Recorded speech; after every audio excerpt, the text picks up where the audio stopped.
তো জোরে বলেন, এটা কি আমার কথা না আল্লাহ রাসূল বলেছেন? এই হাদিস শুধু একটাই বর্ণনা করেন নাই, আল্লাহর নবী পবিত্র হাদিস শরীফের মধ্যে বর্ণনা করেন, আপনি এক ওয়াক্ত নামাজ আদায় করেছেন, নামাজ আদায় করার পরে আর এক ওয়াক্ত নামাজ পর্যন্ত মধ্যবর্তী সময়ে আপনি গুনাহ করে ফেলেছেন। কি করেছেন? আপনি গুনাহ করে ফেলেছেন। আল্লাহর নবী বলেন, এই ওয়াক্ত নামাজ আদায় করার পরে আর একটা নামাজ পর্যন্ত তুমি যে মধ্যবর্তী সময়ে যে গুনাহগুলো করেছো, এই গুনাহগুলো তুমি যখন পরের ওয়াক্তের নামাজ আদায় করলে, তোমার মধ্যবর্তী জীবনের গুনাহগুলো আল্লাহ পাক রব্বুল আলামিন মাফ করে দেন। বলেন সুবহানাল্লাহ। একটু জোরে জোরে বলুন সুবহানাল্লাহ। তাহলে নামাজ আদায় করার দরকার আছে না? আছে না নাই? কথা বলেন। আমি তো এলাকার সন্তান। কি আমি এলাকার সন্তান না? কথা বলতে হবে তো। নামাজ আল্লাহ ফরজ করেছেন কাদের উপর? মুসলমানদের উপর। কাদের উপর? মুসলমানদের উপর নামাজ ফরজ করেছেন। আপনি একটাবার নিজে নিজে ভেবে দেখেন, আমি আপনি আরো কত ভাই বিরাদার আছে বিভিন্ন জায়গার মধ্যে চাকরি করে, কেউ প্রাইমারি স্কুলে চাকরি করে, কেউ আবার দেখবেন চাকরি করে ব্যাংকের মধ্যে, কেউ আবার গার্মেন্টসের মধ্যে চাকরি করে, বিভিন্ন জায়গার মধ্যে বিভিন্ন ভাইয়েরা চাকরি করে। আপনি একটু নিজের ব্রেনের মধ্যে নিয়ে দেখেন, কেউ যদি কারো চাকরি চলাকালীন অবস্থায় 4-5 দিন যদি অফিসের কাউকে না বলে, বসকে যদি না বলে যদি ছুটি নেয়, বলেন তো দেখি ওই 4-5 দিন পরে কি বস রাগ হবে না? কথা বলেন, রাগ হবে কিনা? বস রাগ হবে না? অবশ্যই রাগ হবে। এমনকি চাকরিও চলে যেতে পারে, অনেক খারাপ ভাষাও কথা বলে কিনা? বলে কিনা?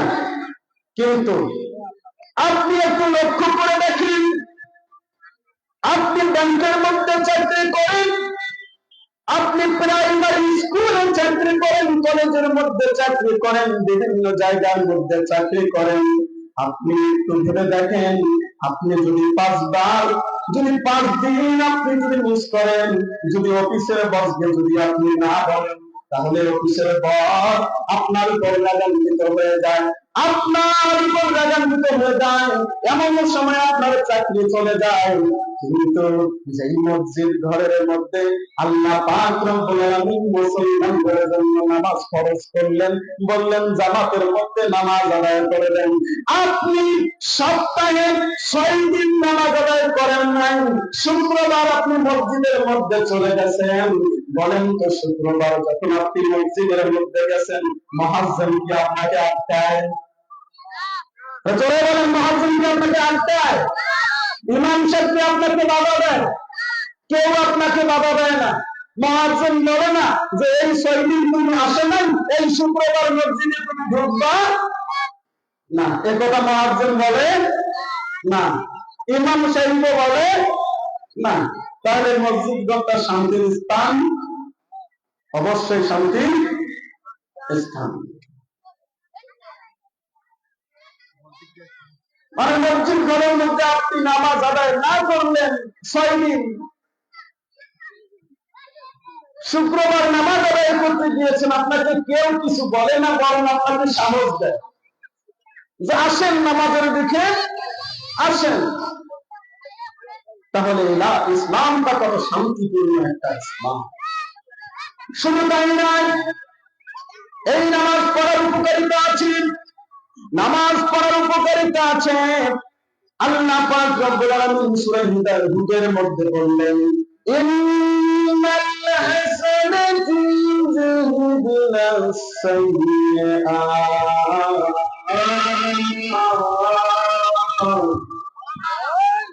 রব্বুল আলামিন সূরা হুদের মধ্যে জানিয়ে দিলেন, নিশ্চয় নেক আমল পাপ রাশিগুলোকে দূর করে দেয়। একটু চিৎকার করে বলেন সুবহানাল্লাহ।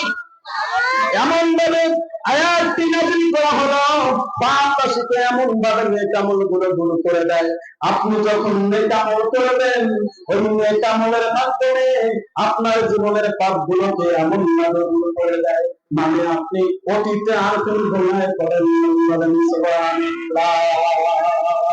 শুধু তাই নয়, পবিত্র বুখারী শরীফের মধ্যে একটা হাদিস বর্ণিত আছে, আল্লাহর নবী একজন সাহাবী জনৈকা একজন মহিলাকে চুম্বন করেছে। কি করেছে? চুম্বন করেছেন। চুম্বন করার পরে আল্লাহর নবী দরবারের মধ্যে চলে গেলেন। আল্লাহর নবীকে ডাক দিয়ে বললেন, ইয়া রাসূলুল্লাহ, ইয়া হাবিবাল্লাহ, আমি তো একজন মহিলাকে চুম্বন করে ফেলেছি। ইয়া রাসূলুল্লাহ, আমি ক্ষমা প্রার্থী, আমি ক্ষমা চাই, আল্লাহ কি আমাকে মাফ করবেন? তখন আল্লাহ পাক রব্বুল আলামিন একটা আয়াত নাযিল করে দিলেন।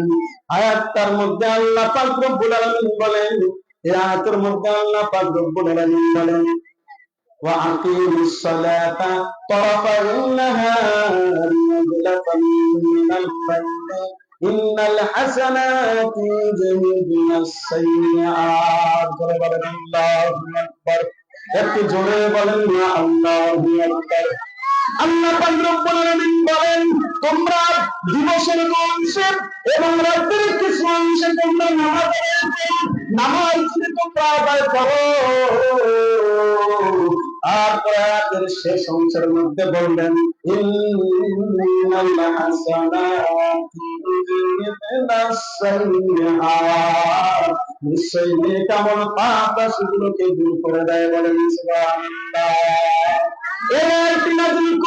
এই সাহাবীকে আল্লাহর নবীর দ্বারায় আল্লাহ পাক রব্বুল আলামিন জানিয়ে দিলেন, জীবনে যতই গুনাহ করো না কেন, জীবনে যতই গুনাহ করো না কেন, গুনাহ করতে করতে গুনার পাহাড় করে ফেলেছো, কিন্তু আল্লাহ পাক রব্বুল আলামিনের দরবারে তুমি লুটিয়ে পড়ো, নামাজ আদায় করো।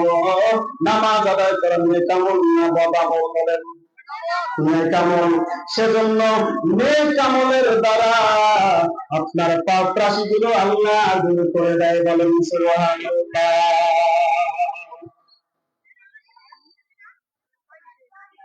নেক আমল দ্বারা